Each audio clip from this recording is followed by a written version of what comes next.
आप देख रहे हैं इंडिया टाउन न्यूज, भारत की बात। नमस्कार, स्वागत है आपका हमारे खास बुलेटिन खबरें राजनांदगांव में और मैं हूं आपके साथ निशा। चलिए खबरों की शुरुआत करते हैं, पर उससे पहले एक नजर आज की हेडलाइंस पर। नगर निगम कर्मचारी बनकर ठगी का खुलासा, साक्ष्यों के आधार पर रायपुर से दबोचा गया आरोपी। पूछताछ में आरोपी ने किया अपराध स्वीकार।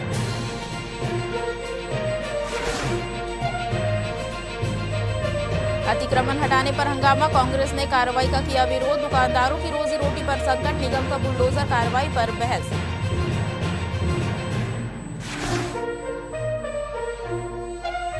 मितानिनों का कलेक्ट्रेट में प्रदर्शन, लंबित मांगों को लेकर ज्ञापन सौंपा। सेवा का सम्मान कब, मितानिनों ने उठाई मांग।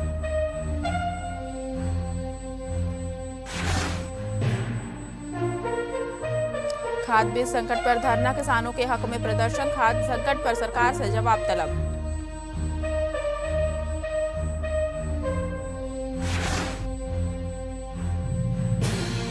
कोचिंग सेंटरों में फायर सुरक्षा फेल, 8 संस्थानों की जांच में खामियां। अग्निशमन विभाग ने दिए सुधार के निर्देश।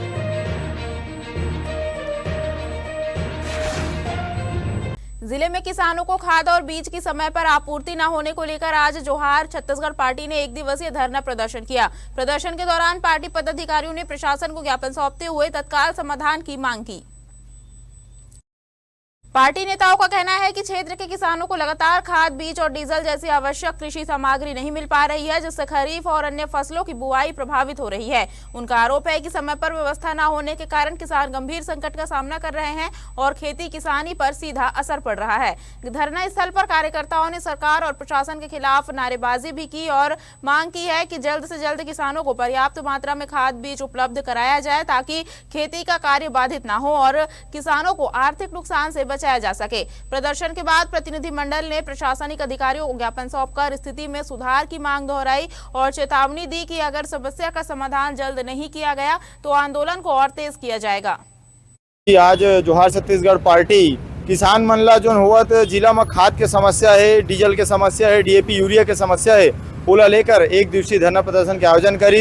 ये धरना प्रदर्शन में हमन सरकार ला बिल्कुल चेताए हन कि आगामी दिनों में अगर किसान मन के समस्या के समाधान नहीं होते, डीएपी यूरिया के कमी दूर नहीं होते, तो बिल्कुल बड़े प्रदर्शन करे जाही। आज जिला भर से जन हम सेनानी भाई मन कार्यकर्ता मन पहुंची से उमन अपन बात रखी से कि कैसे गांव-गांव में डीएपी यूरिया के कालाबाजारी हुआ थे, सरकारी रेट से अधिक मात्रा में बेचे जाते और साथ साथ ये जन कालाबाजारी है इला राजनीतिक संरक्षण है। खाद बीज के जो किसान मन ला जो समस्या होत है और केंद्र के जो सरकार जो किसान मन से वादा कर रही है और वो वादा के तहत किसान से सहयोग मांगे रही है कि अभी हमार सिंगल इंजन के सरकार है, डबल इंजन कर दो तो ज़्यादा हो ही। यहाँ तो ज़्यादा के बजाय आधा होत है, तो ओकर विरोध में हमन केंद्र सरकार ला भी और राज्य सरकार ला भी हमन ज्ञापन सौंपत हन जी। और मोर ये भी अपील है कि कहना है कि गुजरात के पूर्व मुख्यमंत्री 4 बार रहे, पूर्व मुख्यमंत्री देश के प्रधानमंत्री है और वही 3-4 बार मध्य प्रदेश के मुख्यमंत्री रहे माननीय शिवराज सिंह चौहान जी कृषि मंत्री है। ये दोनों पूर्व मुख्यमंत्री रहे हैं, तो ये मन अपन कार्यकाल में मुख्यमंत्रित्व कार्यकाल में किसान मन के का भला करी सोही। राजनांदगांव के प्यारेलाल चौक इलाके में अतिक्रमण हटाने की कार्रवाई ने सामान्य प्रशासनिक कदम से ज्यादा एक राजनीतिक और सामाजिक बहस का रूप ले लिया। दरअसल नगर निगम की टीम जैसे ही सड़क किनारे बनी 3 दुकानों को हटाने बुलडोजर के साथ पहुंची, माहौल अचानक गर्म हो गया। जहां एक तरफ निगम इसे सड़क और सार्वजनिक भूमि को खाली कराने की नियमित कार्रवाई बता रहा था, वहीं दूसरी तरफ कांग्रेस नेताओं और स्थानीय व्यापारियों ने इसे चयनात्मक और असंवेदनशील कदम करार दिया। दुकानदारों का कहना है कि ये दुकानें सालों से उनकी आजीविका का आधार है और अचानक हटाने से उनके परिवारों की रोजी रोटी पर सीधा असर पड़ेगा। इसी वजह से मौके पर विरोध तेज हुआ और कांग्रेस कार्यकर्ताओं ने वैकल्पिक व्यवस्था के बिना कार्रवाई को गलत ठहराते हुए नारेबाजी की। स्थिति कुछ देर के लिए तनावपूर्ण हो गई जब निगम अधिकारियों और कांग्रेस प्रतिनिधियों के बीच तीखी बहस देखने को मिली। भीड़ बढ़ती देख पुलिस बल को मौके पर तैनात करना पड़ा, जिससे माहौल नियंत्रित रखा जा सका। इस पूरे घटनाक्रम ने एक बार फिर शहर में यह सवाल खड़ा कर दिया है कि विकास और अतिक्रमण हटाने की कार्रवाई के बीच प्रभावित परिवारों के पुनर्वास की जिम्मेदारी आखिर किसकी है। जहां प्रशासन नियमों की बात कर रहा है, वहीं स्थानीय राजनीति इस जनहित से जोड़कर देख रही है। फिलहाल इलाके में स्थिति शांत तो है, लेकिन चर्चा गर्म है और यह मामला अब केवल अतिक्रमण हटाने का नहीं बल्कि रोजगार बनाम नियम की बहस बनता दिख रहा है। भैया मैं मोटरसाइकिल में काम करता हूँ। मैं यहाँ 30 साल से यहाँ काम कर रहा हूँ और हम लोग ये चाह रहे हैं कि हमको यहाँ पर जगह दे दे। कहाँ जाएंगे बरसात पानी में, हमारा परिवार हमारा मर जाएगा सर। रोज का क्या कहना है? निगम वाले आए थे, हमको प्रेशर मार के हटाने खाली करने के लिए बोल रहे हैं, तो हम कहाँ जाएंगे सर? क्या चाहते हैं? हम चाह रहे हैं सर हमको यहाँ दुकान बना के दे दीजिए इस जगह पे, तो हम लोग सर और कहाँ पर हमारे पास जगह है सर। जब से भारतीय जनता पार्टी की सरकार बनी है तब से गरीबों के घर ही बुलडोजर चलता है, अमीरों के घर चलाने की हिम्मत नहीं है। 20 साल 30 साल से जो लोग यहाँ पर रह के छोटी मोटी रोजी मजदूरी कर रहे हैं, जो अपना काम कर रहे हैं, अपना घर चला पा रहे हैं, थोड़े बहुत पैसे जुगाड़ के अपना घर का व्यवस्थापन कर पा रहे हैं, उनकी दुकान तोड़ने के लिए निगम यहाँ बुलडोजर लेके पहुँच गया। हमारी मांग है इनको व्यवस्थापन दिए बिना, यदि इस दुकान को तोड़ेंगे तो पहले हमारे ऊपर जेसीबी चलेगी, उसके बाद ही इनकी दुकान पर जेसीबी चलेगी। अतिक्रमण हटाने प्यारेलाल चौक के पास आई हुए स्कूल के पास, और उसको हटाने की कार्रवाई कर रहे हैं। उनको समझाई दी गई तो आपका व्यवस्थापन किया जाएगा, आप यहाँ से अपना ठेला वगैरह हटा दें। नहीं हटाएंगे तो हम जबरदस्ती उनको हटाना पड़ेगा ताकि यहाँ पे न्यूसेंस ना हो। सर देखा जा रहा है कि केवल 3 दुकानों पर ही टारगेट नहीं, बाकी दुकान तो निगम द्वारा अलॉट है, जो आसपास और दुकान है वो। हाँ, ये नहीं अतिक्रमण नहीं है, ये कुछ दुकानें बना के दिए थे उस समय, वो दुकानें हैं ये जिसमें स्थायी रूप से बना हुआ है। बाकी 3 दुकान जो है ना वो उसमें वो है। राजनांदगांव के थाना बसंतपुर पुलिस ने नगर निगम कर्मचारी बनकर लोगों से ठगी करने वाले एक शातिर आरोपी को गिरफ्तार किया है। आपको बता दें, आरोपी लंबे समय से फरार चल रहा था और उसे तकनीकी साक्ष्यों की मदद से रायपुर से पकड़ा गया। आरोपी योगेश्वर पांडे उर्फ सोनू पांडे ने खुद को नगर निगम राजनांदगांव का कर्मचारी बताकर लोगों को झांसे में लिया। उसने दावा किया कि उसकी अधिकारियों और जनप्रतिनिधियों से अच्छी पहचान है और वह अटल आवास तथा हाउसिंग बोर्ड में मकान दिला सकता है। इसी भरोसे में लेकर उसने प्रार्थी सहित कई लोगों से कुल 8,17,000 रुपए ले लिए और धोखाधड़ी की। पीड़ित की शिकायत पर थाना बसंतपुर में अपराध दर्ज किया गया और आरोपी के खिलाफ मामला दर्ज कर जाँच शुरू की गई। पुलिस अधीक्षक अंकिता शर्मा के निर्देशन में विशेष टीम बनाई गई और निरीक्षक अमन साहू के नेतृत्व में पुलिस ने तकनीकी साक्ष्यों के आधार पर आरोपी को रायपुर से गिरफ्तार किया। पूछताछ में आरोपी ने अपराध स्वीकार कर लिया। इसके बाद उसे न्यायिक हिरासत में भेज दिया गया है। पूर्व में कुछ लोगों के द्वारा अलग अलग तिथियों में पुलिस अधीक्षक कार्यालय में शिकायत पत्र दिया गया था, जिसमें योगेश्वर के द्वारा नगर निगम का स्वयं को क्लर्क होते हुए अलग अलग जगहों में प्रधानमंत्री आवास के तहत मकान बनाने के संबंध में झांसा देकर अलग पैसा लिया गया था। इस संबंध में नगर पुलिस अधीक्षक वैशाली जैन मैडम के द्वारा जांच उपरांत इसमें अब संज्ञा अपराध का घटित होना पाया गया, जिस पर थाना बसंतपुर में अपराध पंजीबद्ध किया गया था। प्रकरण में लगभग 8,17,000 रुपए का धोखाधड़ी करना पाया गया था। आदरणीय एसपी मैडम के दिशा निर्देश और मार्गदर्शन में जो प्रकरण के आरोपी हैं उसको लगातार पतासाजी करने के लिए थाना प्रभारी बसंतपुर और क्राइम ब्रांच की टीम को बोला गया था, जिससे महत्वपूर्ण सफलता प्राप्त करते हुए प्रकरण के आरोपी को आज विधिवत गिरफ्तार करके माननीय न्यायालय समक्ष में रिमांड में भेजा गया। राजनांदगांव जिले के मनगटा क्षेत्र में स्थित एक रिसोर्ट में कथित देह व्यापार इलाके में बढ़ती अवैध प्लॉटिंग और नशाखोरी के विरोध में स्थानीय नागरिकों और सामाजिक संगठनों ने मोर्चा खोल दिया है। लोगों ने 1 दिवसीय धरना प्रदर्शन कर प्रशासन से तत्काल कार्रवाई की मांग की है। प्रदर्शनकारियों का कहना है कि इन गतिविधियों से क्षेत्र का सामाजिक माहौल प्रभावित हो रहा है और युवा पीढ़ी भी नशे की चपेट में आ रही है। राजनांदगांव के सोमनी थाना क्षेत्र अंतर्गत में मनगटा रिसोर्ट है। ये वो मनगटा रिसोर्ट है जहां पर आए दिन विवाद और मामले सामने में खड़े होते नजर में आए। बीते दिन एक युवती की मौत ने काफ़ी इस मामले पर और इस जगह पर संदेह पैदा किया और फिर उसके बाद लोगों के विरोध प्रदर्शन भी शुरू हो चुके थे। आज उन्हीं सब मामलों को लेकर के इस मनगटा रिजॉर्ट के पास में क्षेत्र के विधायक हर्षिता स्वामी बघेल, साथ में स्थानीय जो ग्रामीण हैं, महिलाएं हैं, वो तमाम लोग यहाँ पर मौजूद होकर के अपना विरोध प्रदर्शन कर रहे हैं। और तस्वीरों में आप सीधा साफ देख पा रहे होंगे, रिजॉर्ट बंद करो, देह व्यापार बंद करो, अवैध प्लाटिंग बंद करो के नारे जो है वो अब गूंजने शुरू हो चुके हैं। महिलाएं बैठी हुई है, क्या मंशा है, क्या मांगे हैं? काबर बनाए रही से भाई गरीब मन करले तो कोई भी चीज मतलब मकान बना के बेचना है, ऐसे करके मतलब जमीन लेके है। ये वन चेतना केंद्र है, यहाँ पर वन्य प्राणी देखे बर जो बाहर से लोग आते, पर्यटक मन आते, ओकर मन के सुविधा के लिए बनाए रही से। लेकिन अब यहाँ पर शराबखोरी, नशाखोरी, ये सब, और जैसे ये सब लिखे हो अपन देह व्यापार वगैरह, ये सब कुछ चले के आरोप लगा। अभी भाई मतलब जैसे वन चेतना केंद्र के नाम से जाने गई रही से, मनगटा वन चेतना केंद्र के नाम से, तो यहाँ तो वन चेतना केंद्र के नाम से जैसे कोई जानवर रहना रही से या कोई कहिए बनना रही से, गार्डन बनना रही से, तब तो आदमी के देखे के लायक रहना रही ना। वन चेतना केंद्र के हिसाब से वैसे ही जाते, ये तो रिसोर्ट के हिसाब मार्ग में है। नशाखोरी अलग चल रहे हैं, छोटे छोटे बच्चे नाबालिग यहाँ आ रहे हैं, आके मस्त ऐश कर रहे हैं, और ये गांव वाले लोगों का बदनाम हो रहा है। नशाखोरी, शराबखोरी, ये तो अब आम सी बात हो चुकी है। लोगों ने अब सीधे से आवाज उठाने शुरू कर दी है और मांग कर रहे हैं कि अब यहाँ पर ये सारे रिजॉर्ट्स को बंद करवाई जाए। और इस पर अब विपक्ष जो है वो भी सवाल उठाने शुरू हो चुके हैं। क्षेत्र में शुभम पांडे मौजूद है, उनसे भी बात करेंगे।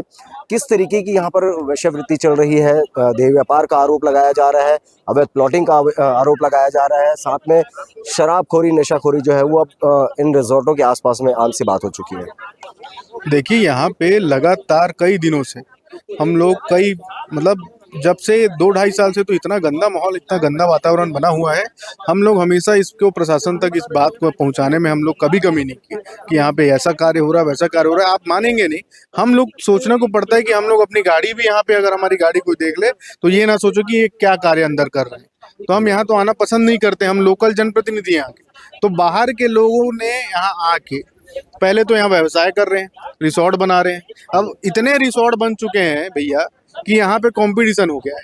उसके कारण यहाँ पे गलत कार्य के लिए भी आदमी अपना रिसोर्ट दे देता है। क्या बच्चों में जो युवा पीढ़ी है उन पर क्या प्रभाव? बहुत गंदा प्रभाव पड़ रहा है। पूरा क्षेत्र का वातावरण इस चीज से खराब चल रहा है। यहाँ पे आने वाले समय में हम लोग तो ये सोचते हैं, कोई हमको पूछेगा कि आप किस क्षेत्र से आते हैं, तो हम इस क्षेत्र के जनप्रतिनिधि हैं। हम जब बताते हैं कि हम मनगटा के पास से आते हैं, अगल बगल गांव का नाम बताते हैं, तो आदमी समझ जाता है, क्योंकि यहाँ पे लोगों का आवाजाही बहुत बढ़ चुका है। तो अरे मनगटा में तो वो होता है, ये होता है, दुनिया की चीज पेपर में पढ़ते हैं, सोशल मीडिया के माध्यम से देखते हैं। तो कुल मिला के क्षेत्र को बदनाम करने की जो कोशिश है, उसमें इन लोग सफल होते दिख रहे हैं।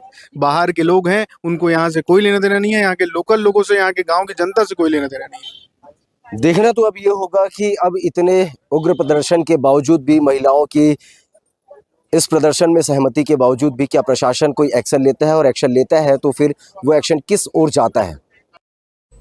मनगटा क्षेत्र में आज बड़ी संख्या में ग्रामीण और सामाजिक कार्यकर्ता एकत्र हुए और शांतिपूर्ण धरना प्रदर्शन किया। प्रदर्शनकारियों का कहना था कि क्षेत्र के कुछ रिसोर्ट्स और अन्य स्थानों पर लंबे समय से संदिग्ध और अनैतिक गतिविधियों की शिकायतें सामने आ रही है, लेकिन अब तक प्रभावी कार्रवाई नहीं हो सकी है। इसके साथ ही ग्रामीणों ने अवैध प्लॉटिंग को लेकर भी गंभीर चिंता जताई। उनका आरोप है कि कृषि भूमि को बिना उचित अनुमति के टुकड़ों में बांटकर अवैध तरीके से खरीदा बेचा जा रहा है, जिससे खेती योग्य जमीन लगातार कम होती जा रही है और ग्रामीण ढांचे पर असर पड़ रहा है। प्रदर्शन में नशाखोरी के बढ़ते मामलों को भी प्रमुख मुद्दा बनाया गया। लोगों का कहना था कि क्षेत्र में नशे का कारोबार युवाओं को तेजी से अपनी चपेट में ले रहा है, जबकि रोकथाम के लिए चलाए जा रहे प्रयास पर्याप्त नहीं है। धरना स्थल पर प्रदर्शनकारियों ने प्रशासन को ज्ञापन सौंपकर इन सभी मामलों की निष्पक्ष जांच और दोषियों के खिलाफ सख्त कानूनी कार्रवाई की मांग की। साथ ही चेतावनी दी गई कि अगर जल्द ठोस कदम नहीं उठाए गए तो आंदोलन को और व्यापक स्तर पर ले जाया जाएगा।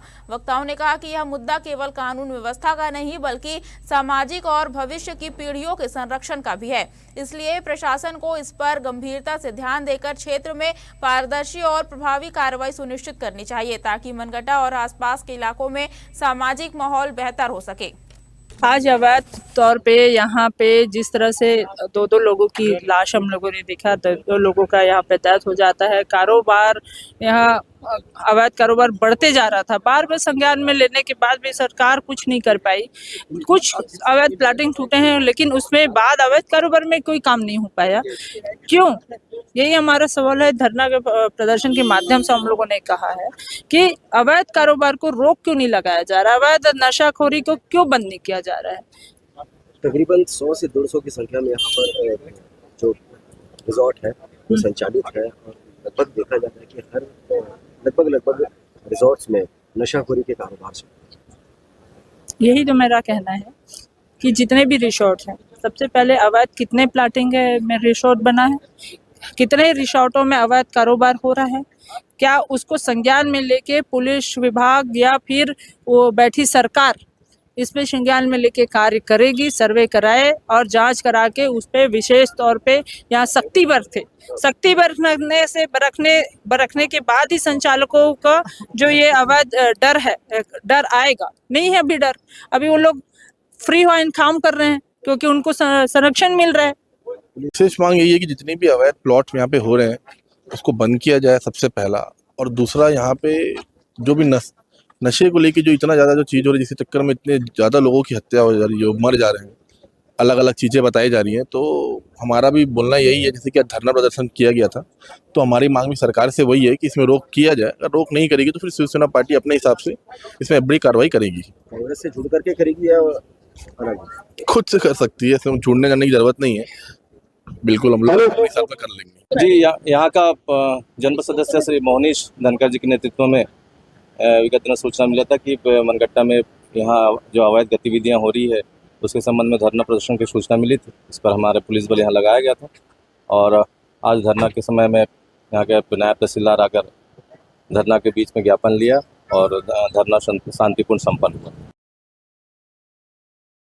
खैरागढ़ के ग्राम पवनथरा में देवार समाज की जिंदगी आज भी उसी मोड़ पर खड़ी है जहां से उन्होंने दशकों पहले उम्मीदें लगाई थी। करीब 50 साल से गांव में बसे ये परिवार आज भी कच्ची झोपड़ियों में जीवन काटने को मजबूर है। न पक्की छत का भरोसा, न मौसम से राहत। प्रधानमंत्री आवास योजना के तहत सपनों का घर पाने की उम्मीद लेकर ग्रामीणों का एक प्रतिनिधिमंडल कलेक्टर कार्यालय पहुंचा और ज्ञापन सौंपा। उनका कहना है कि सूची में नाम आने के बावजूद उन्हें अब तक योजना का लाभ नहीं मिला। ग्रामीणों ने आरोप लगाया कि 16 पात्र हितग्राहियों के नाम सर्वे सूची में शामिल होने के बाद भी उन्हें यह कहकर टाल दिया गया कि उन्हें आवास नहीं मिलेगा। इससे समाज में नाराजगी और निराशा दोनों बढ़ी है। वहीं ग्राम पंचायत पवनथरा के सरपंच राजेंद्र वर्मा ने आरोपों को खारिज करते हुए कहा कि पंचायत स्तर पर सभी पात्र लोगों के नाम आगे भेज दिए गए हैं और आवास स्वीकृति की प्रक्रिया पंचायत के अधिकार क्षेत्र में नहीं आती। अब गेंद प्रशासन के पाले में है। देवार समाज को उम्मीद है कि इस बार उनकी आवाज सिर्फ कागजों में नहीं बल्कि पक्की छत में बदल जाएगी।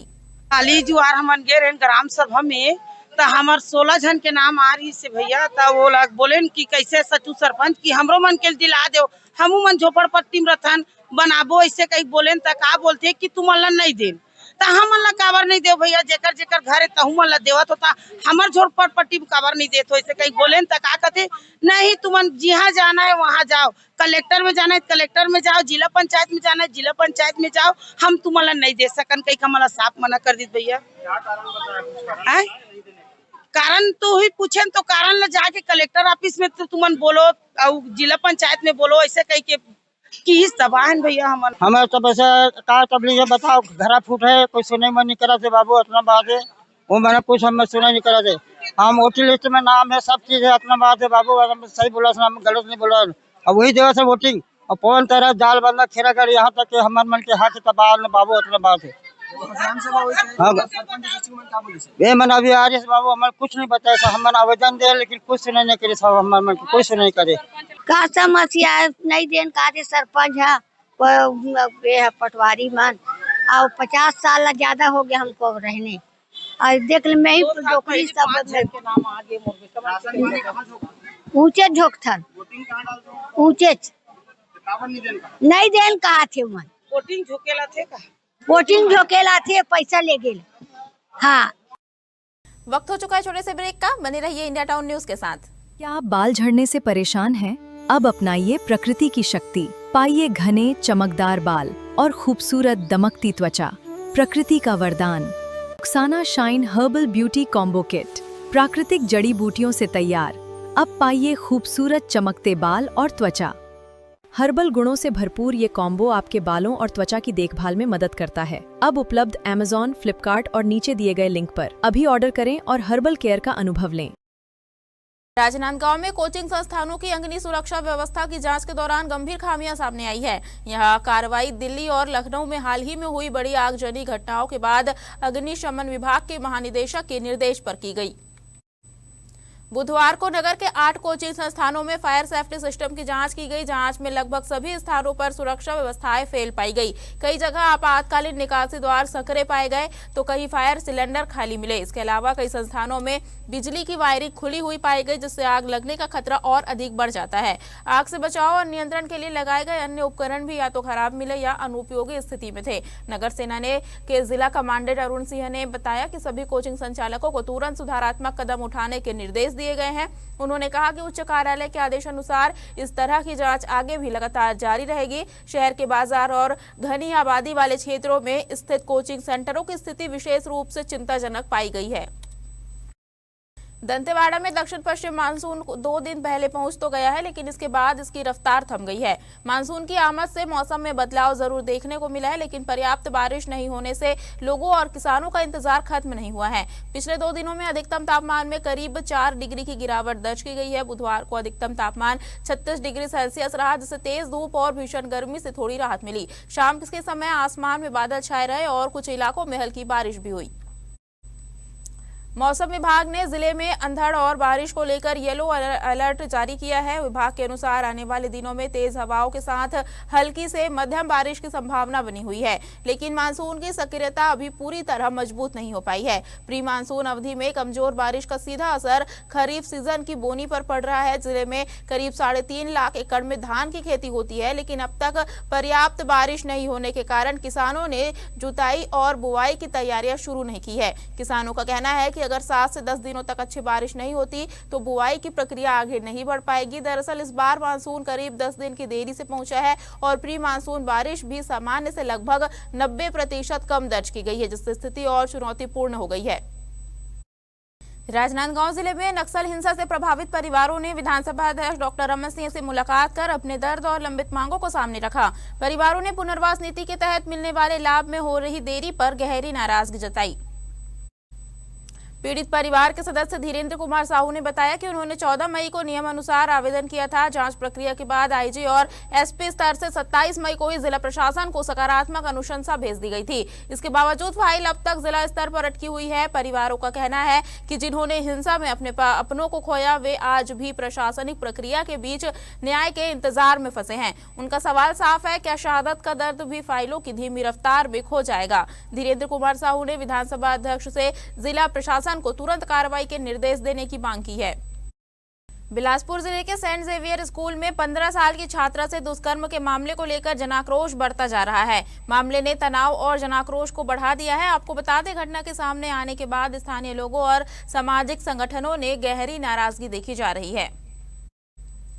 जानकारी के अनुसार एक शिक्षक पर छात्रा के साथ अनुचित व्यवहार और यौन शोषण के गंभीर आरोप लगाए गए हैं। आरोप है कि इस संबंध में पहले भी शिकायतें की गई थी, लेकिन समय पर कार्रवाई न होने से स्थिति और गंभीर होती गई। इसी मुद्दे को लेकर सर्वसेन समाज के प्रतिनिधियों ने राजनांदगांव जिला कलेक्ट्रेट पहुंचकर प्रशासन को ज्ञापन सौंपा। समाज ने मामले की निष्पक्ष और तेज जांच की मांग करते हुए दोषी पाए जाने पर सख्त से सख्त सजा देने की बात कही। कुछ प्रतिनिधियों ने कठोर दंड की मांग भी उठाई, जिससे क्षेत्र में चर्चा और तेज हो गई है। स्थानीय लोगों का कहना है कि ऐसे संवेदनशील मामलों में स्कूल प्रशासन और संबंधित विभागों की जवाबदेही तय होनी चाहिए, ताकि भविष्य में ऐसी घटनाओं की पुनरावृत्ति रोकी जा सके।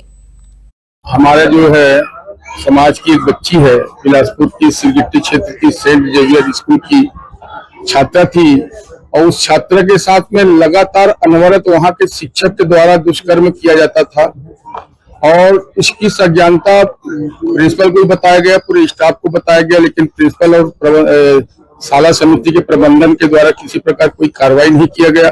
अंततः उस बालिका के द्वारा FIR दर्ज कराया गया वहां के स्कूल थाना में, और थाना में भी जो लिपापोती वाला प्रक्रिया हुआ, लेकिन जब लिपापोती वाला प्रक्रिया हुआ तो समाज इस पर खुलकर सामने आया। समाज को जब इसकी संज्ञानता हुई तो प्रांत स्तर पे आज का तारीख हम लोगों ने तय किया कि 25 तारीख को पूरे छत्तीसगढ़ प्रांत में हर जिले मुख्यालय में हम कलेक्टर को ज्ञापन सौंपेंगे, मुख्यमंत्री और राज्यपाल के नाम पे। हम सभी हमारे समाज की एक नाबालिग गुड़िया है जिसके साथ सेंट सेवियर स्कूल में उनके शिक्षक के द्वारा उनका महीनों भर कहना चाहिए यौन शोषण किया गया, जिसके परपक्ष में हम यहाँ पर कलेक्टर महोदय जी को ये ज्ञापन देने आए थे। हमारा जो छत्तीसगढ़ राज्य है और हमारा जो संस्कृति सभ्यता है, जिसमें कहा गया है हमारे भारतीय संस्कृति में भी कि गुरु गोविंद बहु खड़े काके लागे पाऊं, बलिहारी गुरु आपने गोविंद दियो बचाए, ऐसा कहा जाता है। तो आज देखिए क्या रह गया है, उस गुरु ने, जिसको हम शिक्षक हम गुरु मान रहे हैं, वही गुरु के द्वारा एक बच्ची के साथ ऐसा कृत्य अपराध किया जा रहा है। ये अशोभनीय है और हमारे समाज की इस बालिका के साथ साथ ना जाने कितनों के साथ वो कर रहे होंगे ऐसा। और दुख की बात यह है जब उस बच्ची ने अपने प्राचार्य महोदय को, वहाँ के शिक्षकों को से भी अवगत कराया इस चीज के लिए, तो वहाँ की जो प्रबंधन समिति है, शिक्षक है, उन्होंने किसी प्रकार के संज्ञान नहीं लिया। राजनांदगांव में आज कलेक्ट्रेट का माहौल थोड़ा अलग नजर आया जब मितानिनों ने अपनी लंबित मांगों को लेकर एक बार फिर सड़क पर उतरी, लेकिन इस बार उनका अंदाज सिर्फ नाराजगी तक सीमित नहीं था। उनकी आवाज में वर्षों की थकान और उम्मीद दोनों साथ सुनाई दिए। सेवा तो हम देते हैं पर सम्मान कब मिलेगा, जैसे सवालों के साथ मितानिनों ने प्रशासन को ज्ञापन सौंपा। दरअसल नियमितीकरण और मानदेय बढ़ोतरी की मांग को लेकर मितानी ने लंबे समय से संघर्ष कर रही है, लेकिन अब भी समाधान का इंतजार जारी है। ग्रामीण और शहरी इलाकों में स्वास्थ्य सेवाओं की रीढ़ मानी जाने वाली ये मितानी ने मातृत्व, स्वास्थ्य, टीकाकरण और पोषण जैसे अहम कार्यों में लगातार सक्रिय रहती है। इसके बावजूद स्थायी कर्मचारी का दर्जा और सम्मानजनक वेतन उनकी सबसे बड़ी मांग बनी हुई है। आज के प्रदर्शन में नाराजगी के साथ साथ यह संदेश भी साफ था कि अगर उनकी मांगों पर जल्द ध्यान नहीं दिया गया तो यह आवाज और तेज हो सकती है। जी, हम लोग मितानी कार्यक्रम से हैं। जो अपनी मांगे हैं, सरकार ने जो घोषणा किए थे, उन्हीं मांगों को लेकर के आज हम आए हैं। मैं श्रीमती आशा साहू, विकास खंड छुरिया से ब्लॉक समन्वयक हूँ। तो सरकार ने घोषणा की थी कि मितानियों का, हम सभी का 50% वृद्धि करेंगे करके।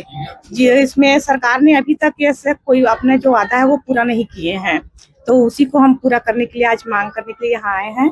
और दूसरा है जो सरकार ने ठेका में दे दिए हैं कार्यक्रम को, तो वो हम ठेका प्रथा में काम नहीं करना चाहते हैं। तीसरी चीजें हैं जैसे NHM में संविलियन करने के लिए कहे थे, तो उन्हीं का वो है घोषणा शासन नहीं किए थे, तो उस मांग को आज हम लोग पूरा करने के लिए यहाँ कलेक्ट्रेट में आए हैं, खड़े हुए हैं। हमारे खास बुलेटिन खबरें राजनांदगांव में फिलहाल इतना ही। अब मुझे दीजिए इजाजत और आप देखते रहिए इंडिया टाउन न्यूज, भारत की बात। नमस्कार। आप देख रहे हैं इंडिया टाउन न्यूज, भारत की बात।